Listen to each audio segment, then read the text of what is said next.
সূরা জিলজাল, এটা কিয়ামতের সূরা। কিসের সূরা? কিয়ামতের সূরা। এখন আমরা যে দুনিয়ায় আসছি, আমরা কি সারা জীবন থেকে যাব?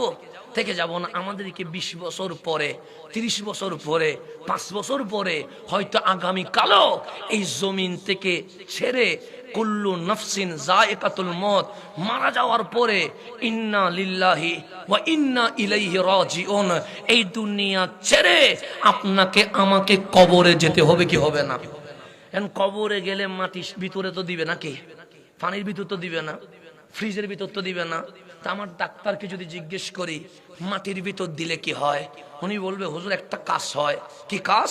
সে মাটিতে পানি ঢেলে দেখেন। আমি পানি ঢেলে দেখলাম মাটি পানিকে কি করে ফেলেছে, চুষে নিয়েছে। উনি বলবে একটা গর্ত করেন। আমি গর্ত করলাম, যে খাবারগুলো নষ্ট হয়েছে এগুলো গর্তে দেন। আমি দিলাম, সে 15 দিন পরে সে খুলবো। 15 দিন পর খুলে দেখি ওই তরকারিগুলো আর নাই, সবগুলো কি হয়ে গেছে, মাটি হয়ে গেছে।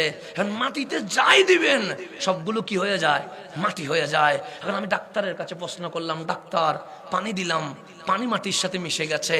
সবজি দিলাম, এগুলোও মাটি হয়ে গেছে। ফুলগুলো ফেলে দিলাম, এগুলো মাটির সাথে মিশে গেছে। আমি মরে গেলে আমিও কি মাটির সাথে মিশে যাব? ডাক্তার বলে, সায়েন্স তো তাই বলে, বিজ্ঞান তো তাই বলে, মরে গেলে মানুষ পচে যায়, মাটির সাথে মিশে যায়।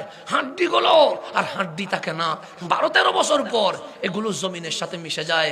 এরকম অনেক বিবেক আমাদেরকে এইভাবে কথা বলবে।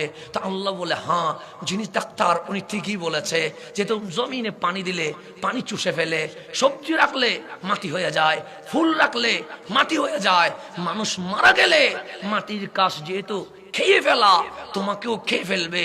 সায়েন্স বলতে পারে, ডাক্তার বলতে পারে, কিন্তু আমি বলি শোনো, হ্যাঁ মাটির সাথে যা দিবা মিশে যাবে, কিন্তু আমার বান্দা কখনো মাটির সাথে মিশবে না।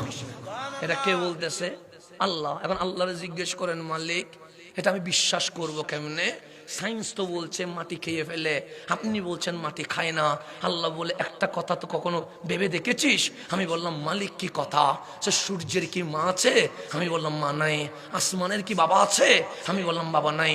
জমিনের কি মা বাবা আছে? আমি বললাম, নাই। আমার মাওলা বলে, সূর্য, চাঁদ, গ্যালাক্সি, গ্রহ উপগ্রহ, এই আসমান ও জমিন আমি মা বাবা ছাড়া বানিয়ে দিয়ে আর তুমি বান্দারে আমি মা বাবা ছাড়া কি বানাইতে পারি না? আমরা বললাম, অবশ্যই। আপনি মালিক হুকুম করলে আমরা মা বাবা ছাড়া ডাইরেক্ট স্বয়ং সম্পূর্ণ মানুষ হইয়া এই দুনিয়াতে চলে আসতে পারি। পারি কি পারি না? অবশ্যই পারি। কিন্তু আল্লাহ বলেন, আমি তোমাকে সেভাবে বানাই নাই। তো কিভাবে বানাইলেন?